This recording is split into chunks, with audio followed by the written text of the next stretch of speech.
एक गांव में दो दोस्त सोहन और मोहन रहते थे। मोहन बहुत धार्मिक थे और भगवान को बहुत पसंद करते थे, जबकि सोहन बहुत मेहनती था।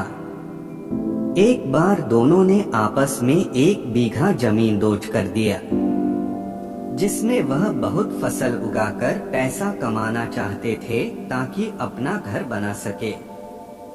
सोहन तो खेत में बहुत मेहनत करते हैं, लेकिन मोहन कुछ काम नहीं करते, बल्कि वह मंदिर में जाकर भगवान से अच्छी फसल के लिए प्रार्थना करते हैं।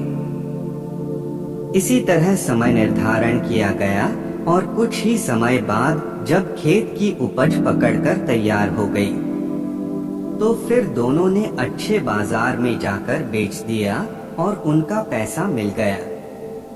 घर आने पर सोहन ने मोहन को कहा कि इस धन का ज्यादा हिस्सा मुझे मिलेगा, क्योंकि मैंने खेत में ज्यादा मेहनत की है।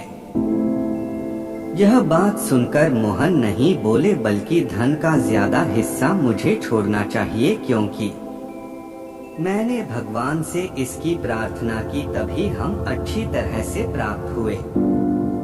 ईश्वर के बिना कुछ संभव नहीं है।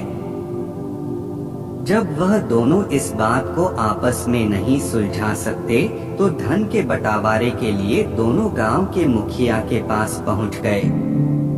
मुखिया ने दोनों की सारी बात सुनकर उन दोनों को एक एक बोरी चावल की दी, जिसमें कांच मिले थे। फिर उस गांव के मुखिया ने कहा कि कल सुबह तक तुम दोनों को इसमें से चावल और कंकड़ अलग करके लाने हैं। फिर मैं निर्णय करूंगा कि इस धन का ज्यादा हिस्सा किसको देना चाहिए। दोनों चावल की बोरी लेकर अपने घर चले गए। सोहन ने रात भर जागकर चावल और कंकड़ को अलग किया, लेकिन मोहन चावल की बोरी को लेकर मंदिर में गए और भगवान से चावल में कंकड़ अलग करने की प्रार्थना की।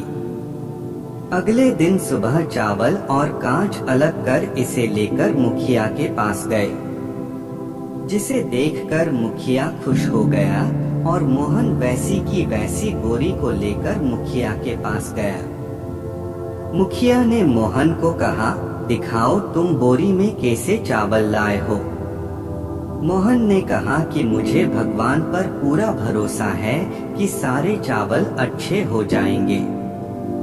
जब बोरी को खोला गया तो चावल और कंकड़ वैसे ही थे।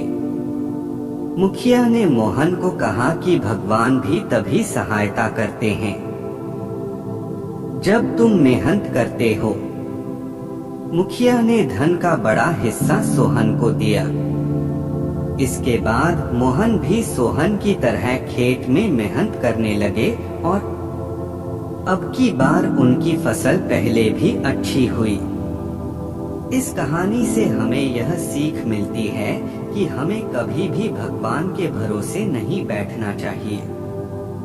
हमें सफलता प्राप्त करने के लिए मेहनत करनी चाहिए, क्योंकि भगवान भी हमारी तभी सहायता करते हैं जब हम अपना कर्म करते हैं।